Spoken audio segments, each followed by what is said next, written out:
Most artists in the music industry never achieve massive wealth. They either get screwed over on bad record deals, end up in debt, or only see pennies on their royalty checks. But then there's the 1%, the ones who flipped the system, gave the labels the middle finger, and built empires on their own terms. You probably know most of the names on this list, but in this video, we're going deeper into exactly how they built their wealth and escaped the music industry trap. Today, we're breaking down the richest artists in the game and why the industry low-key hates them for it. Let's get into it. In an industry built on record deals and label push, Chance the Rapper pulled off the unthinkable. He skipped the label, skipped the price tag, and still won. How a record is broken down. So they tell you, you make a song, I write and I rap the song, I record the song. Once I release the song, there is what's called a master and a publishing portion of the record. So the master is the recording of it. So if I sign a record deal or a recording deal, I sign away my masters, which means the label owns the recording of that music. On the publishing side, if I write a record and I sign away my publishing in a publishing deal, they own the composition of work. So if I play your song on piano that you wrote, I have to pay you publishing money because it comes from that idea. Or if I sing a line from that song, it's from the publishing portion. In 2016, he dropped Coloring Book. No label, no physical copies. It debuted exclusively on Apple Music and within days made history as the first streaming only album to hit Billboard. On top of that, he went on to do something nobody thought was possible. 100% independent, and he won a Grammy. 3 Grammys. He didn't sell a single album. He didn't sign to a major label, but he had the respect of the entire industry. Instead of chasing record deals, he valued his freedom and monetized everything else. There's people in the industry that are not like Sylvia Rome that want to see this all fall apart so that they can prove that you need them in order to make it work. So I would say to anybody out there that's an independent artist, my number one pieces of advice: don't sign a record deal. Don't sign a distribution deal. Don't sign a publishing deal. Don't sign a management deal. Hire the people that you need to work with you. Pick out your goals and go get them done. And you could get them done, and it'll work, and you'll connect with your fan base, and you'll make money. And your rise will be as fast or as slow as you want it to be, but you'll be in a great position. You see, where he really made bank was his tour. The Magnificent Coloring World Tour packed venues. He sold out merch, and he turned it into his whole financial empire. Forbes even named him the 5th highest paid rapper in the world, clocking in $33 million, all without selling an album. But that wasn't it. He started getting brand deals. Kit Kat, where he appeared as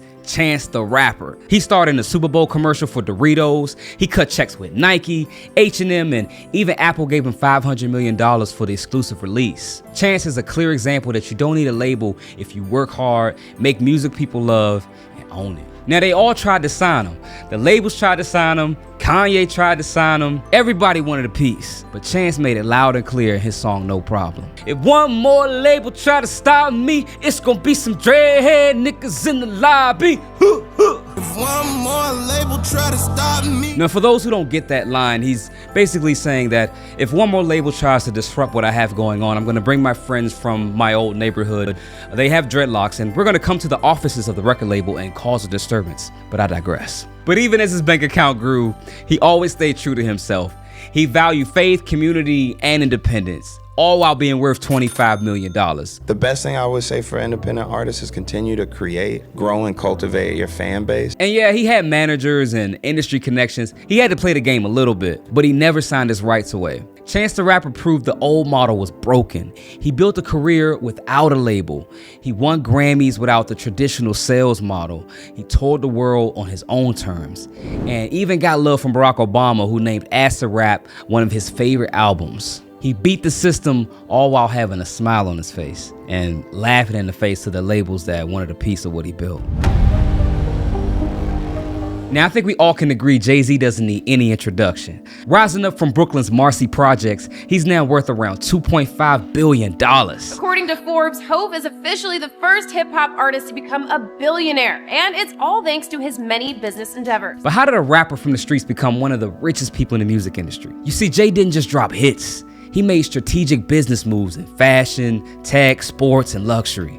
His story isn't just about talent or hustle, or anything like that. It's about understanding the game and how to change the rules. In the early 90s, Jay-Z was just another rapper trying to get signed. But believe it or not, no one in the industry wanted to take a chance on him. They thought he was too old and had a rap style that was a little too unorthodox. So Jay-Z flipped the script. He built his own empire from the ground up. In 1995, Jay teamed up with Dame Dash and Kareem Biggs-Burke to launch Rockefeller Records. Came out with his first release, Reasonable Doubt, which is now considered a classic in the rap world. Maybe it's for the best though. It's when they seeing too much. But Rockefeller wasn't just a platform for Jay-Z. It became a whole movement. They ran the label like a crew. You got Dame Dash with the hustle. Then you got Jay with the heat. And then Kareem Burke with the business savvy. All of this mixed with their connection to the streets, and Rockefeller completely redefined what a hip-hop label even was. They were dominant. You know, that was the genius thing we did. We started selling our own CDs and we built our own buzz, and then the record company came back to us. So now we had a different negotiation. It wasn't the same artist-label relationship. Now we obtain ownership in our own company. But in 2004, Jay-Z made his next big move. He sold the label to Def Jam for $10 million and stepped into an executive role as president of Def Jam Recordings. He had power in front of the mic and behind the scenes at the same time. Now, Jay still wasn't satisfied. You see, in 2008, he left Def Jam and launched Roc Nation. Roc Nation quickly expanded from a record label into managing huge artists like Rihanna, J. Cole, and DJ Khaled. It became a major entertainment force. And he still didn't stop. In 2013, Jay-Z shocked everybody by launching Roc Nation Sports, signing stars like Kevin Durant. He even sold the stake that he had in the Brooklyn Nets to make it happen. And that's the end of the Jay-Z story. Not. He still didn't stop. In 2015, he jumped into the streaming world. He bought Tidal for $56 million. Whew. Jay, help another Jay out, brother. And on top of that, he sold 33% of the company to Sprint for another $200 million in 2017. While most artists are struggling and complaining about how streaming services pay so little, here's Jay-Z buying the streaming service. He said it himself, "I'm not a businessman, I'm a businessman." And Jay-Z kept firing off at the hip. Luxury champagne deals, $204 million sale of Rocawear. Jay turned his creativity into long-term financial security. Plus, he's not afraid to call out the music industry's flaws. In the Story of OJ's song, he talks about a lot of different issues, but one thing he talks about is financial literacy. Financial freedom, my only hope. Instead of wasting money and being flashy like he used to when he was younger, he now encourages investments and community building. The lyrics reveal mistakes that he made and lessons that he learned, and at the same time, he's trying to inspire fans on investing and escaping any systemic barriers that they might be surrounded with. Jay-Z was talking to Warren Buffett, and he said the industry's biggest lie is that artists can't be creative and wealthy at the same time. That was the greatest trick in music that people ever pulled off, is to convince artists that you can't be an artist and make money. I think the people that were making millions actually set that. I think they set that whole thing up. You know, it was almost like shameful, like especially in rock and roll. You had to pretend that, you know, you got these millionaire guys who had to pretend as if they weren't successful at all, or it would be like a detriment to their career. His blueprint is own your art, run your business, change the game. All right, Swifties, it's your turn. Taylor Swift signed her first deal at just 15 years old. And like most new artists, she signed away her masters. Fast forward to 2019, Scooter Braun bought her old label, Big Machine, and with it, the rights to her first 6 albums. It's just unbelievable. So how did you find out? I found out when it was online, like when it hit the news. Nobody in your inner circle Nobody knew. And you didn't smell it? No. I knew he would sell my music. I knew he would do that. I couldn't believe who he sold it to, because we've had endless conversations about Scooter Braun, and he has 300 million reasons to conveniently forget those conversations. Taylor called it her worst nightmare. Not just because of the deal, but it meant that a man that she described as a bully now controlled her life's work. She tried to buy her masters back, but she says that Scooter Braun refused unless she agreed to sign a gag order that she would stay quiet. And then came the final straw. You see, Scooter Braun turned around and sold the masters to an investment firm, Shamrock Capital, for $400 million. He didn't even give Taylor the option to try to bid them out. After I was denied the chance to purchase my music outright, my entire catalog was sold to Scooter Braun's Ithaca Holdings in a deal that I'm told was funded by the Soros family, 23 Capital, and the Carlyle Group. To this day, none of these investors have ever bothered to contact me or my team directly to perform their due diligence on their investment in me, to ask how I might feel about the new owner of my art. And of course, Scooter never contacted me or my team to discuss it prior to the sale or even when it was announced. And that's when Taylor decided to flip the script. She didn't just protest, she launched a whole revolution. Instead of fighting over her old recordings, she just said, "I'm gonna make new ones, bitch." I don't know if she said those exact words, but that's what I imagine her saying. She announced that she re-recorded all 6 albums as Taylor's version. Now, could you re-record? Oh yeah. Might you do that? Oh yeah. That's a plan? Yeah, absolutely. I was the one who made this music first. I can just make it again. Yeah. So that's what we're doing. When something says in parentheses Taylor's version next to it, that means I own it, which is exciting. It wasn't just a middle finger to the people who owned her music. It was a business play designed to devalue the originals, and it worked. Fearless debuted at #1 and outsold the original. The new Red album broke streaming records. Major radio stations started playing her re-recordings instead of the originals. Fans started to stream just the new ones to support Taylor. Even brands and movie studios licensed Taylor's versions over the old ones. She basically sabotaged the resale value of the original masters and regained her power in the process. It was an amazing experience, and this was something that started out as a really hard thing I went through. The fans are the people, they were just saying to me over and over again, "We want to listen to your versions. If you redo it, that's what we'll listen to." Taylor's fight sparked a whole movement. New artists like Olivia Rodrigo started pushing for better contracts. The labels felt the heat. Universal even changed the wording in their contracts to stop the new artists from re-recording their music too soon. Now that's dark, but hey, it's the music industry, baby. All of Andrew's scenes could get cut. Who knows? It's Hollywood, baby. Whether you love her or not, Taylor made it impossible for the industry to ignore artists' rights. And here's the kicker. She didn't just take her music back. Her re-recordings raked in millions. But the real jackpot was her Eras tour, the highest grossing tour in music history, crossing the $1 billion mark by the end of 2023. Currently, her net worth sits around $1.6 billion. And it gets even better. On May 30th of this year, 2025, Taylor announced that she officially bought back her original masters, the original 6 albums that Scooter Braun had bought and sold before. After a 6-year battle, she now owns everything. The original recordings, the re-recordings, the visuals, the licensing rights, all of it. No label, no middleman, just Taylor. It was the ultimate full circle moment. She didn't just fight the system, she beat it. And in doing so, she set a blueprint for every artist out there who ever felt powerless in a contract. So I guess you can say her old label, and Scooter Braun will always have... Please don't say it. Don't say it. Don't you dare say it. They'll always have bad blood. All right, I'm sorry. I had to put that in there. I won't do it again. I promise. Back to the show. Frank Ocean's journey began far away from the spotlight. In 2005, he relocated from New Orleans to Los Angeles, where he quickly immersed himself in LA's music scene. During this time, he was working fast food and service jobs, the starving artist life that we all go through in the music world. But in less than 3 years, he established himself as a songwriter under the name Lonnie Bro. He ended up signing a publishing deal and wrote for big artists like Justin Bieber, Brandy, and Beyonce. He also began making some big-time industry connections like Tyler the Creator and Our Future Collective. He appeared in their music videos, started performing at festivals like Coachella.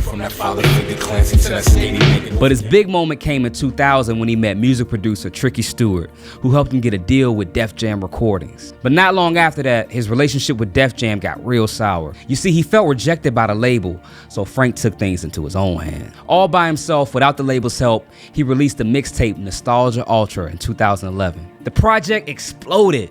His standout track Novocaine charted despite minimal industry support.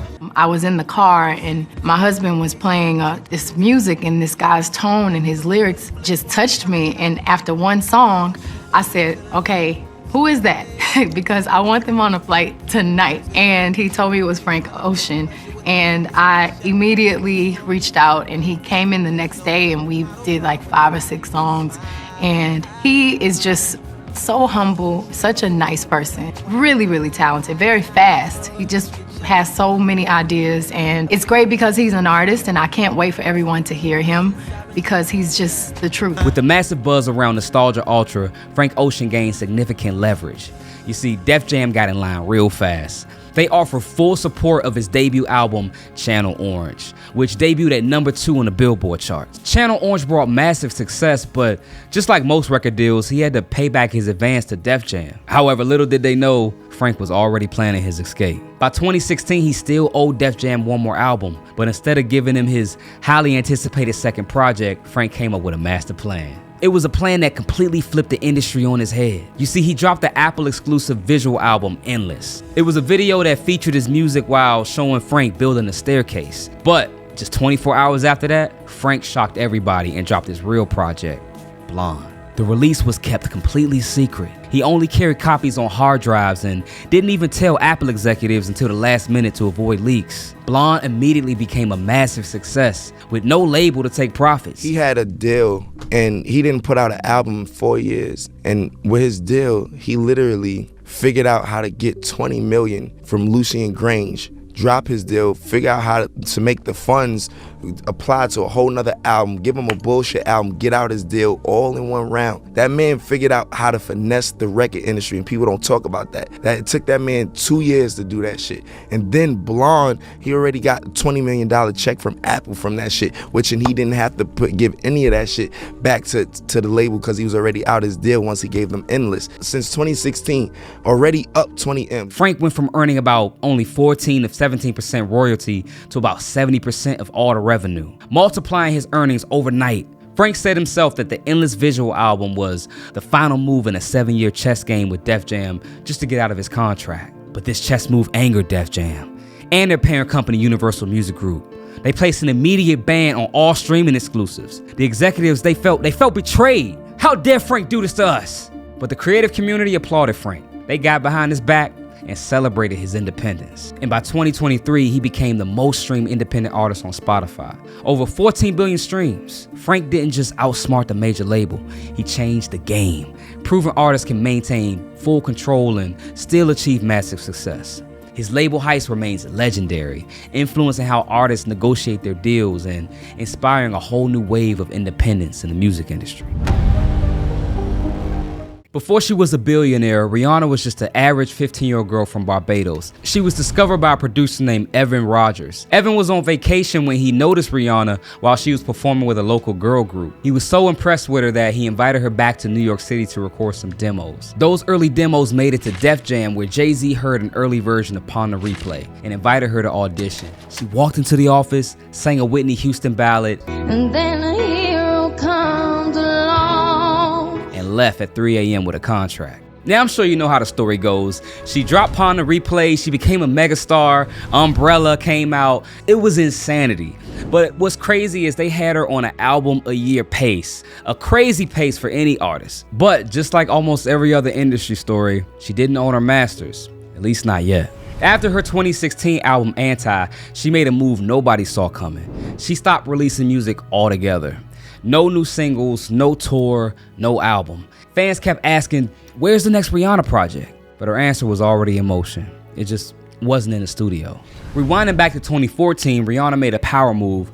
She left Def Jam and signed fully with Jay-Z's Roc Nation.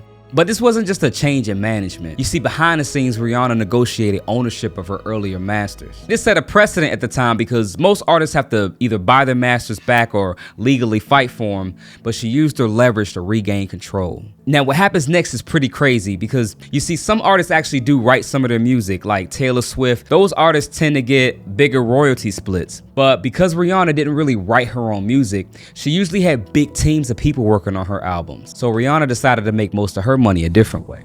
In 2017, Rihanna dropped something nobody expected, a makeup line, Fenty Beauty. By 2020, Fenty Beauty was pulling in over $550 million a year, and Rihanna owns 50% of it. See, in business, they do something that's called an evaluation, where they determine how much a company is worth. And Rihanna's 50% stake in Fenty Beauty is worth about $1.4 billion. But she wasn't done. In 2018, Rihanna launched Savage Fenty. Within a few years, the company hit a $1 billion valuation, and Rihanna's stake was about 30%. So if you're keeping up with the math, that's another $300 million added to her net worth. She wasn't just breaking into new markets. She was dominating them. By 2020, Rihanna's net worth was well over $1 billion, making her the richest female musician in the world. And the twist is, most of it didn't come from music. Music made her a household name, but Fenty Beauty and Savage Fenty made her a billionaire. Over 80% of her wealth comes from her companies instead of touring, streaming, or album sales. You see, she didn't need music to stay relevant. She just needed to own her brand, build products, and cash the checks. She didn't necessarily walk away from music, but she ended up building something much bigger. She proved that you don't need to keep performing and killing yourself and sucking up to the label just to make a living. Some people say Rihanna disappeared, but she just leveled up. While other artists fought hard to escape the label system, Drake mastered it. From day one, Drake played it smart. He signed with Lil Wayne's Young Money, and Young Money was under Universal. Now, the contract wasn't perfect. He had to split royalties across multiple entities, but it had a huge payoff. Drake took that momentum, capitalized, and he ran with it. By 2018, his original deal was done, and Drake wasn't just an artist anymore. He was a free agent with leverage. Every major label wanted him, but Universal was licking their chops. They cut him a record-breaking deal worth over $400 million, one of the biggest artist contracts in history. Drake signed what's called a 360 deal. But this wasn't your average 360 deal. So typically what happens is the label will invest a certain amount of money, they pay you in advance, and they offer support in different areas to help you elevate, make more profits, and in exchange, they make more profits because they have to recoup their money, they get a percentage of what you make, and this is everything that you do. It's not just music, it's the albums, it's the tours, it's the merchandise, and even your endorsement deals. And of course, they own your masters too. They basically own you for a price. But what makes Drake's deal different is he had way more leverage. The insane amount of the advance shows how far the record label was willing to go just to ride his coattails. And even though all the details aren't public, it's likely that he was able to negotiate a higher than normal royalty split. During his rise, Drake wasn't just building hits, he was building his company. In 2012, he launched OVO Sound. They signed artists like Party Next Door, Majid Jordan, and they operated under Warner Music Group, while Drake himself stayed with Universal. This setup let him play both sides, artist on one major label and executive on another one. Total control. Now, early on, Drake didn't own his masters, but his power grew so much that he was able to start making certain demands. By 2022, he renegotiated his Universal contract and locked down ownership of all future masters. Instead of selling them, he gives the label a license to use the music. Basically, he lets the label use and exploit his music for a percentage of the profits. Drake still gets the benefits of a big marketing machine while still keeping ownership and control over everything. He flipped the power dynamic while working within the system. And with that freedom, Drake can pretty much do whatever he wants. He can drop surprise projects, he can genre hop whenever he wants to. He runs his entire career like a CEO. He's no longer at the mercy of the label. You see, they work for him. Do you feel like you are successful? Yes, I do.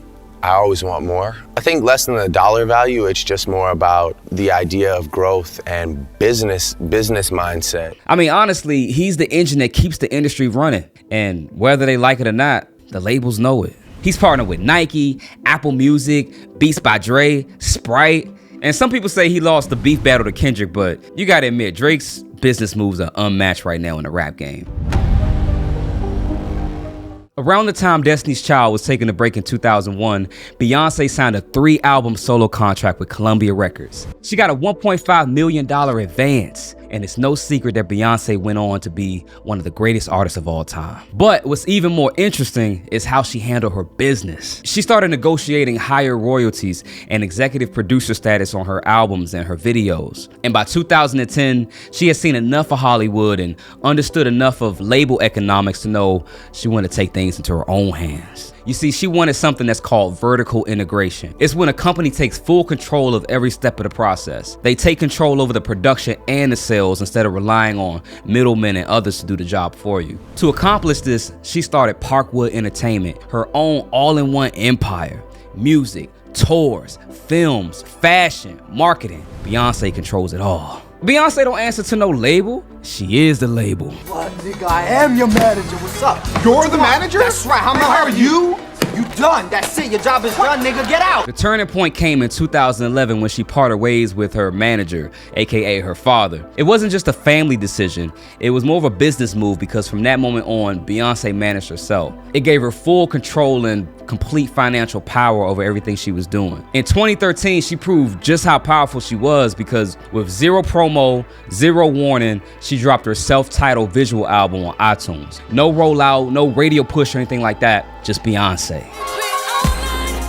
And it broke the internet. People went crazy. Beyonce, a few months later, just drops that Beyonce album. She does like 700,000, 800,000, changed the entire music industry. She changed the music industry that day. With that surprise album. Let me tell you why. Because she didn't give the audience a chance to think. We all know she was on top musically, but business-wise, she was crushing it too. She negotiated ownership of her old masters, and after 2011, she owned everything through Parkwood. Beyonce controls how her music is used, licensed, and monetized. Every time a movie or a commercial or a brand wants to use a Beyonce song, they're basically cutting a check directly to her. With an estimated net worth of around $780 million, Beyonce isn't just one of the most successful artists of all time. She's one of the richest. And her biggest bag has to be her tours. The Renaissance World Tour did $579 million. The Formation World Tour did $256 million. But the music isn't the only revenue stream. She's got the Ivy Park clothing line. She's got multi-million-dollar deals with Pepsi, L'Oreal, and a Netflix deal too. And obviously she's married to Jay-Z, so you know she got stakes in his company too. What makes Beyonce so impressive is that while she's doing all of this, she's still at the top of the music game. Because most artists who tend to become business moguls, they usually slow down musically. They stop making albums or they only release one every couple of years. But Beyonce puts out hit after hit after hit. Imagine being LeBron James and you're playing ball every night, you're scoring triple doubles, and at the same time, you're the team owner and you gotta run the organization too. That's Beyonce. From writing and producing to mixing every track himself, Russ built his empire from scratch. Between 2011 and 2014, he dropped 11 mixtapes all by himself. Then he did what no label would dare do for their artists. He released a new song every single week on SoundCloud. I was sitting in the basement with no industry people on my phone, dropping a song a week from the basement and going to sleep and waking up and hoping it had a million plays. And it didn't, and then finally it started getting a million plays after about fucking 50 weeks in a row. And the grind paid off. He built a massive fan base before the industry even knew what happened. When Columbia Records came calling in 2016, Russ made it loud and clear. He was doing it his way. He signed a short-term deal that gave him the machine, but he kept his independence. But in June 2020, he shocked everybody and announced that he was going back 100% independent again. You see, Russ didn't need a major label to handle his career. He came out and said, there's nothing you can do as a major label artist that you can't do independently. It's a smash in the first week, but it's like, they spent $1 million on the song. Yeah. Like, what are you talking about? Yeah. You know, so that's not real life. The more like accurate, realistic thing that's gonna happen to you, like I said, I've had 3 songs that have ever just gone dumb out of 500. The more accurate thing is you're gonna put out a song, it's not gonna do shit, and if it does take off, it's gonna be next year. Man, or in 2 years from now. Like I put out Breathe 3/15, 2021. That shit now is like having its biggest streaming days. It wasn't just a move, it was a complete message to every other artist out there. Ownership over everything. You see, Russ did it the right way. He built himself up first, so then the labels came to him. He owned his masters, and he made sure even when he signed with Columbia, he owned his earlier work too. Make it a 3-album deal. Right. And make sure they have release commitments. The release commitment is real, and the reversions. You guys can participate in the profits, but after 10 years, no, you can't. Those 3 albums that I did with Columbia, we still split 50-50 on. But while he was with Columbia, he noticed he had a $40,000 decrease in his streaming revenue, and that was all he needed to see before he bounced. He founded his own label and he wanted to help other artists own their masters too. He spoke about how record labels made billions because they own other artists' catalogs. He wanted artists to know how important it is to own your own catalog instead of splitting profits with these big companies. Now, Russ also brought the receipts. In 2020, he posted his streaming revenue for everybody to see. You see, in 2013, he only made $48, right? Then in 2016, he was pulling in $100,000 a month. May, June of 2016, because like June is when I partnered with Columbia. Yes. I'm making $100,000 a month. Kylie Jenner has posted my shit. I'm charting on iTunes. I sold out my tours. Like, I have more tours booked. I have songs coming out as we speak. And I'm sitting on a debut that I know is dumb. And Losing Control of What They Want are going crazy. And in 2023, $223,000 in 1 week. It's crazy. The kind of numbers that Russ was doing are numbers that artists only dream of, because most of them have to split everything so many different ways. Now, streaming don't pay that much anyway. You don't even get 1 cent per stream. So think of having to split less than 1 cent 5 or 6 different ways. Just like Chance the Rapper, Russ proves you don't need a label. You just need consistency, control, and the knowledge of how to reach your audience. In 2018, Forbes listed him as one of hip-hop's highest earners, pulling in $15 million without a major label push. By 2024, his net worth was estimated around $10 million, and it's all self-made. He had hits like What They Want and Losing Control, Losing control now. all bringing in millions of streams every month. His tour sold out, his merch was moving, he even had a book on the bestsellers list. Every dime goes straight to him because he owns everything. Russ didn't just hack the industry, he built a new one. But what's the point of all this? Well, first of all, it is fun and entertaining to hear these kinds of stories, but more importantly, these are lessons that I think we can all learn from. Whether you work in the music industry like me or whether you're working a 9-to-5, you see, most of us work for a company. We don't own anything.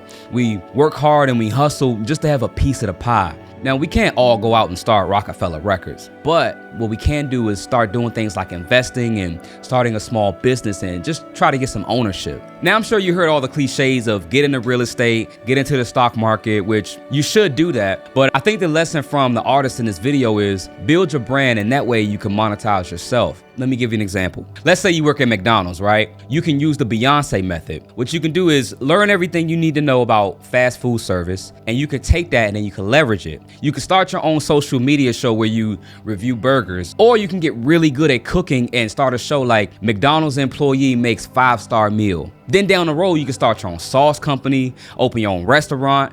I'm giving you the game, baby. No, but seriously, I didn't make this video to be educational, but honestly, I'm always analyzing success stories and seeing what I can take from it, what I can learn from it, and I just wanted to share that with you guys. But let me know in the comments, who do you think should be on this list? Who else escaped the industry trap? Also, before you go, if you want to see the flip side to this story, watch this video on the screen next, where I go into why almost all artists actually go broke, or at least end up in a lot of debt. If you haven't seen that video yet, it's entertaining, but it's also a cautionary tale on what not to do. So I'll see you over there. Until next time, peace.